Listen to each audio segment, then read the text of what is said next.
एक दुखद खबर चलीगले प्रति दहीबरा प्रेमी प्रिय मनीष रघु मौसा।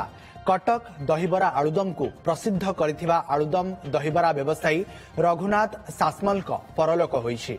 मृत्यु बेलकु तांकु 91 वर्ष बयस होइथिला। 1950 मसीह मात्र 15 वर्ष बयस दहीबरा बेपार को आपणाइथिले रघु।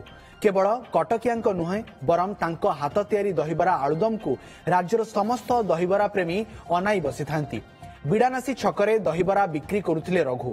कटक दहीबरा को लोकप्रिय कराइबारे तांकर विशेष भूमिका थिला। रघु मौसांक वियोगरे आज सारा कटक तांकु झुरी हेउछि।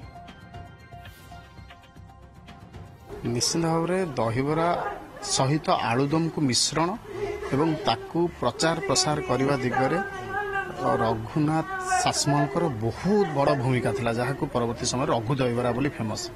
तेणु सारा ओडिशारू समस्ते आसंती रघु दहीबरा खाइबा एबे पर्यंत भी कटक भुवनेश्वर पाखरे जो माने समस्ते थांती आसंती एवं घंटाटे भीतर तांकर होची सरी जाए।